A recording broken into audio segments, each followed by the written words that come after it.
თეატრში, რომლის ვალი უილიამ შექსპირის თქმით, უწინაცის ყოფილა და დღესაც ის არის, რომ ცხოვრება სარკეთ დაუდგეს.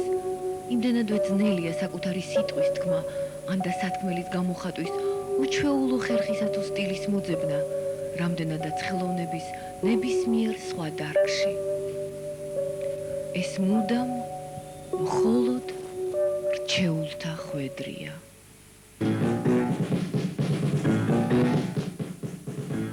მით უმეტეს, როდესაც საკმაოდ განებივრებული, ჭირვეული და ამავდროულად რაფინირებული გემოვნების პრეტენზიით აღჭურვილი თბილისელი მაყურებლის სამსჯავროზე უნდა წარსდგე.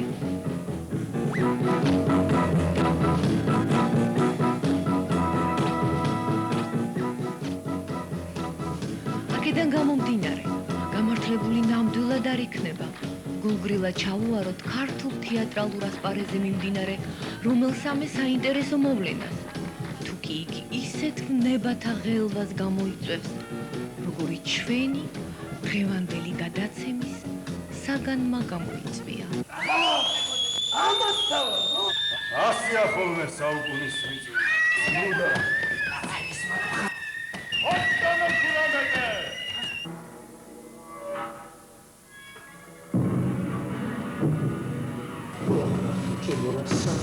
სოდრომი თურთი იარსაც უძველეს სასწაულს კაერის სოდრო ძმის მკვლელო აღწევს კერბედა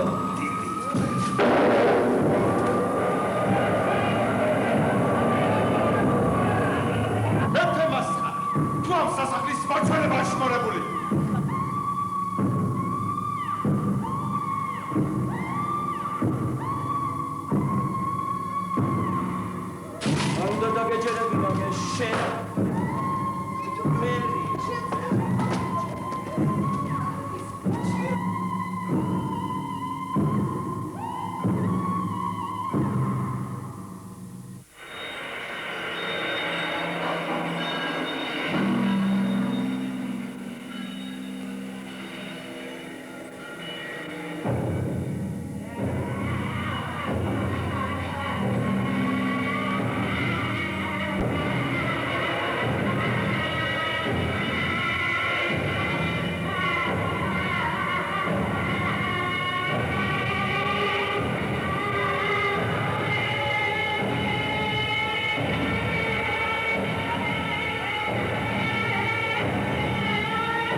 გასული წლის 20 ივნის გაზეთი მერიდიანის სტატიით ჰამლეტი ახალი ინტერპრეტაციით, ანუ 38 სათქმელ სიტყვის იუწყებოდა. თბილისელი მაყურებელი პრემიერის მოლოდინშია. მარჯანიშვილის თეატრი მალე რეჟისორ დავით ანდღულაძის ახალი სპექტაკლის წარსდგება მაყურებლის წინაშე. სტატიის ავტორი გამოთქვამდა იმედს, რომ თეატრალური კრიტიკა უსათუოდ იტყოდა თავის სათქმელს, ყველასათვის ცნობილი ახალგაზრდა რეჟისორის ამ უაღრესად საინტერესო და უჩვეულო ახალი სპექტაკლის შესახებ. მალე გამოჩნდა კიდევ ერთი სტატია სათაურით. ჰამლეტი, რომელიც მთლად ჰამლეტი არ არის.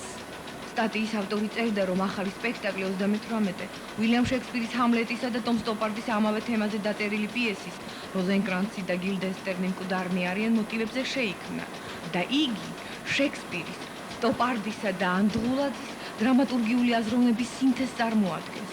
სტატიის ავტორი იმასაც წინასწარმეტყველებდა, რომ სპექტაკლი 38 ერთგვაროვან შეფასებას არ მიიღებდა და მეტიც რადიკალურად განსხვავებული ურთიერთგამომრიცხავი აზრების სათავე გახდებოდა. ასეც მოხდა. სპექტაკლ 38-ს თეატრალური კრიტიკა და პრესა კიდევ 14 სტატიითა და რეცენზიით გამოეხმაურა და მეთანხმებით უკვე არსებულ პუბლიკაციათა რიცხვი მეტად სოლიდურად გამოიყურება.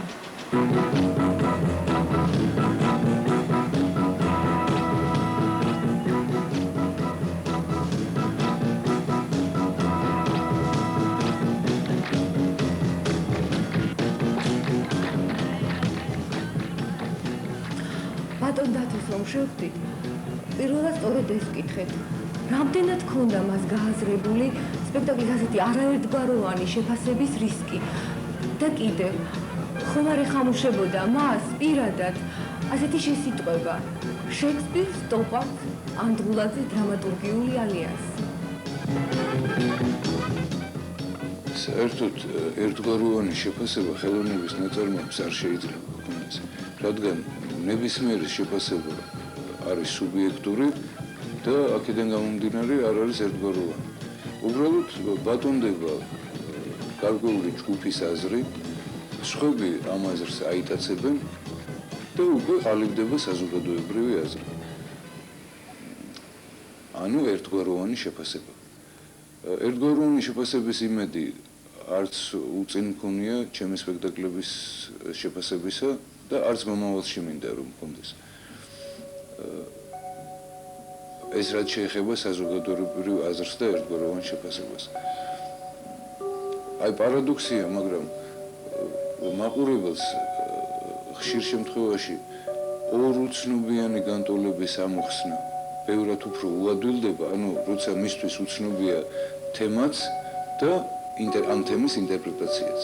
ვიდრე ერთ უცნობიანისა, როცა თემა მისთვის კარგად არის ნაცნობი, ხოლო აი ხერხი ინტერპრეტაცია და ხერხი მიწოდების არის უცნობი. აი ამის ამოხსნა ბევრად უფრო უჭირს. ამ შემთხვევაში მისთვის ნაცნობი იყო ჰამლეტის თემა და მე ამას გულისხმობ. ხოლო რაც შეეხება თქვენს მეორე შეკითხვას, მეხამუშება თუ არა და სარისკო იყო თუ არა ჩემთვის შექსპირს სტოპართ ანდღულაძის დრამატურგიული ალიანსი, მე პირადად არ მეხამუშება, რადგან შექსპირსა და სტოპარდის ტალანტი ეჭვი არ მეპარება. მეორე საქმეა რამდენად შექსპირსა და სტოპარდზე ეხამუშებათ და რამდენად მათთვის აღმოჩნდა სარისკო ანდღულაძესთან ალიანსი. ეს ხუმრობით და ისე კი 38 შემთხვევაში დრამატურგიულ პარტნიორად უფრო თამუნა ჯაფარიძეს აღვიქვი. ქალბატონი თამუნა ჯაფარიძე თბილისის სახელმწიფო უნივერსიტეტში მოღვაწეობს. იგი პროფესიით ანგლისტია და მასვე ეკუთვნის ინგლისურენოვანი ლიტერატურის ბევრი საინტერესო ნიმუშის ქართული თარგმანი, მათ შორის შექსპირის ნაწარმოებებისაც. 22 აპრილის გაზეთ რეზონანსის ერთ-ერთ სტატიაში ვკითხულობთ. თამარ ჯაფარიძის შესანიშნავი თარგმანი იმ ნამდვილი სიტყვების მაყურებლამდე მიტანას აადვილებს, რომელთა ტყვეობიდან დახსნაც ასე სურდა დანიის სუფრისწულს.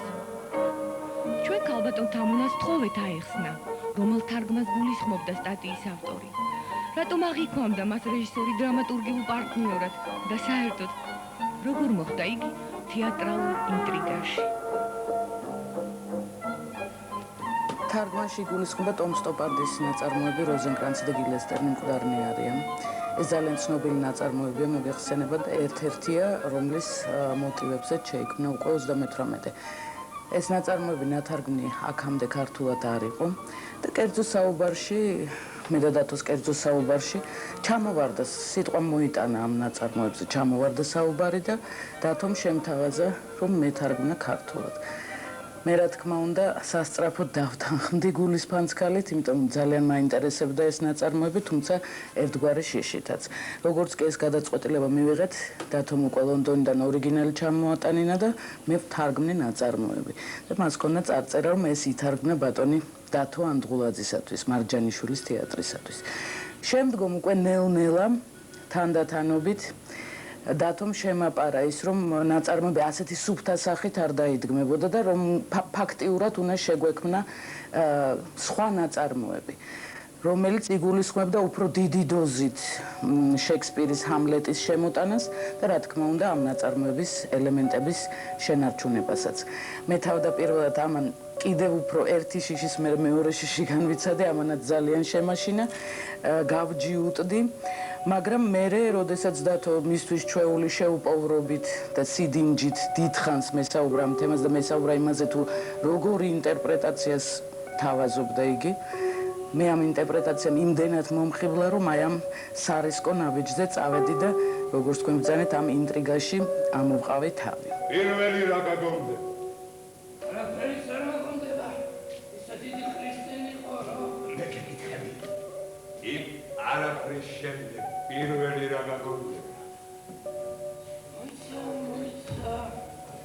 ძიაფრილეს. გოლი ვიღაც მოგვიგზა.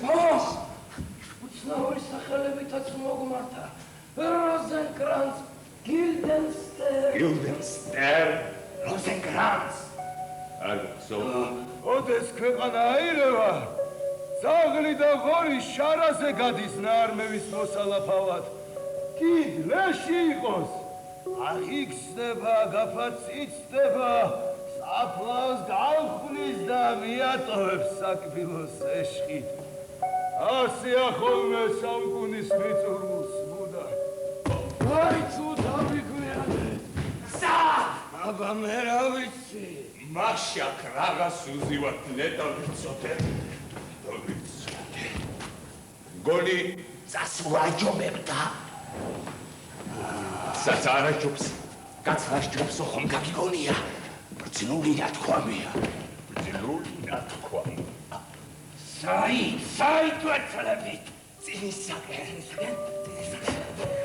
წინისაკენ რომელია ეს ოხერი? საიდან მოვედით? მაყურებელი, არ გაიცოთ? და ჩვენს კედლებს რა თქმა უნდა ამაზე მეტი მაყურებელი საქმე, მაგრამ მეტნაკლებობა რამაც სატანია მთავარია ხალისხი როზენკრანც გილდენსტერნ. აშვილო, მინდა მოგახსენოთ, რომ სასახლეში მსახიობები არიან. შეწევეთ ვიცი რომ არიან, აი მაგალითად შენ გონია მითხარი რომ უნივერსიტეტში ყოფნისას შენ მსახიობო? დიახ, ხელმწიფეშვილო და კარგი აქტორის სახელის მქონდა გავარდნილი. რასაც თამაშობდით სერ? იულიოს კეისარს და კაპიტოლში ბრუტოსმა მომწონდა. პატიოსანი იყო ბრუტოს, ძენი, მამაც. ძლიერი იყო კეისარი ხელმწიფის ტოლი პატიოსნებით. თქვენთვის თუ როლი გამოგვიჩნდა აუცილებლად შეგეხვიანებით. ალბათ რომ უყურებთ, რაც კი რა თავში მოგივათ, ყველაფერზე მოაწერენ ხელს. ამათ ვერაფრით ვერ გააპირებ. იგი პასიური მაყურებლის როლი ნაკლები ღირს, ხოლო თუ პირადად მოისურვებთ რომელიმე აქტიში მონაწილეობას, ცხადია ზვირად დაგიჯდება. მაინც დაჯდება? რა, აქტიური მონაწილეობა? არა. მხოლოდ ყურება. გაჩნია ვისი? რაიმე ინტიმური? რაოდენ ინტიმური? სხვაობა არაში მდგომარეობს. ათოქროც. უფრო ზუსტად ვარ. როგორ სწორად ვერ აღიქცა? ვინი მეთქი? საბაურიტესია. აქტორი ბიჭმუჭავას მართავს წარმოქმნებს. მაწირაკებთან საქმის დაჭერა მოდაში შემოვიდა. მაგრამ სადაგერი და საჩვენ? ეგენი ჩვენს რეპერტუარს გაკაჩავენ? შენ მე თვითონ ისავარ? შენ თვითონ და ეს მაკტორის მამა ჩემის მოკლის მსგავს რას მედიზე ჩემის სივა თამაშებ და თვალს ვადევნებ. წყულსაც ერთგულად გაუსინჯავ და თუ კი შეგთამაში მე ვიცი. ჯობს რომ საბუთი უფრო მტკიცე მეჭიროს ხელში ეს წარმოუდგენა მე გამიმხელს ჭეშმარიტებას. თამაში წამოიწეს. რა? რას ვეთამაშებიან? არა რა წასები? საკითხავი აი ესა. და მხოლოდ ეს. გაზეთი ივერია ექსპრესი. ციტატა სტატიიდან. დიახ, ეს არ არის არც ერთი იმ 27 პიესათაგანი, რომელიც რატფორდელი ხელოსნის შვილმა შეთხზა. ეს 38-ია, რომელიც 41 წლის რეჟისორმა დავით ანდღულაძემ დადგა მარჯანიშვილის თეატრში ზუსტად იმგვარად, როგორი დროც გვიდგას. რატო? იმიტომ რომ ისეთი და ვიდგა როგორი ვიდა. ნუნე და უილაჯო. რეჟისორის სათეატრო ესთეტიკამ კი, რომელსაც ჯერ კიდევ გრიგოლ ობაქიძის გრაალის მცველნით გაეხსნა ბედი. მართლაც რომ საგონებელში ჩააბდო მაყურებელი. გიშის ბატვა აკიდეა. ავის მანებამ დაბიდული. ლახეთუნის მხრალი დაყოფილი. უნიჭობა შედევრალურ სიკვდილთა ფონზე. შავი ფიქრია, შანაკსაცი აზრია.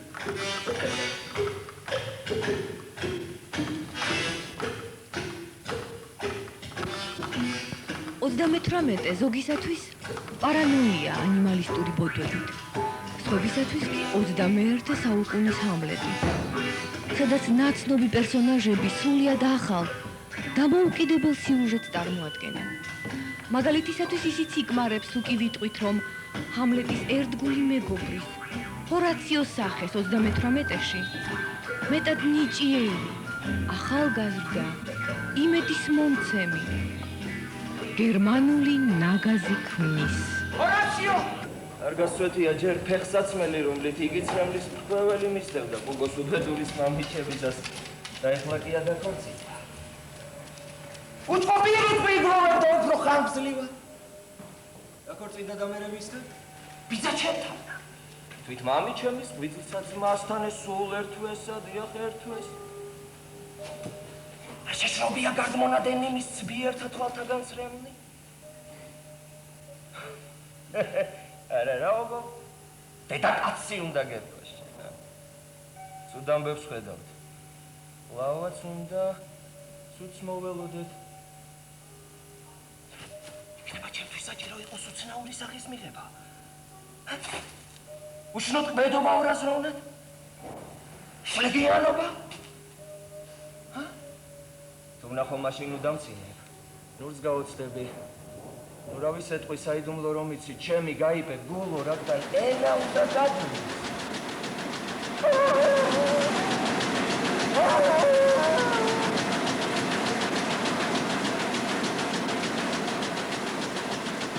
პრემიერიდან რამდენიმე დღის შემდგომ დილის გაზეთმა გამოაქვეყნა სტატია სათაურით. შექსპირის დრამა, რომელსაც შექსპირი როგორც ავტორი დაეკარგა. მუშაობის პროცესში ჩვენ ჰამლეტისთვის სამუშაო სახელიც კი ქონდა მოფიქრებული. სწორედ იმის გამო, რომ ტრადიციული შექსპირის ჰამლეტი წარმოდგენა დაეძლია ჰამლეტის როლის შემსრულებას.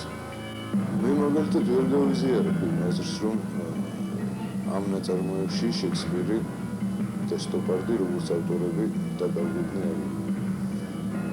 ვინაიდან ჩვენ ზუსტად შექსპირისა და სტოპარდის მონათხრობით და ნააზრევით ვიკვებებოდით. მაგრამ მეორეს მხრივ ეს ნაწარმოები 38 გახლავთ და ესე იგი არც ჰამლეტია და არც სტოპარდის პიესა. ეს 38-ია. მართალია მას ორი ავტორი ყავს, მაგრამ სამწუხაროდ ჩვენ არც შექსპირი ვართ და არც სტოპარდი. დილის გაზეთი ციტატა სტატიიდან. ტომ სტოპარდის პიესაში როზენკრანცი და გილდესტერნი მკვდარნი არიან. დრამატურგი ზუსტად განსაზღვრავს თავისი გმირებისა და შემოქმედებითი ფანტაზიის მოქმედების სფეროს. იგი არ ეხება შექსპირის ჰამლეტის ორგანიზმს. სტოპარს ტრადიციულად შექსპირის პიესის მიღმა, ალისას ქვეყანაში, სარკის უკანა სივრცეში ათავსებენ. აქ ყველაფერი უძრავია, აქ მკვდარი წერტილია. რეჟისორ დავით ანდღულაძის სპექტაკლში 38 შექსპირის დრამა სტოპარდის სამყაროშია გადანერგილი. შედეგად, სცენაზე აღარ შექსპირია და აღარ სტოპარდი. ეს ორი დრამატურგის მექანიკური, ძალდატანებითი ალიანსია. ცხადია სტოპარდისა და შექსპირის ნაწარმოებთა ასეთი ურთიერთშეჯვარება გარკვეულ რისკთან იყო დაკავშირებული. თუმცა აქვე აღნიშნავ, რომ ეს რა თქმა უნდა არამც და არამც არ არის მექანიკური ურთიერთშეჯვარება ამ ნაწარმოებისა, როდესაც იღებ რაიმე ნაწყვეტს ერთი ნაწარმოებიდან და მას პირდაპირ სვამ მეორე ნაწარმოებში. აი ამ ნაწარმოებებიდან თითოეულმა ჰამლეტმაც და სტოპარდის ნაწარმოებმაც უბრალოდ თავისი გარკვეული ხაზი თუ გნებავთ იმპულსი ან და იდეა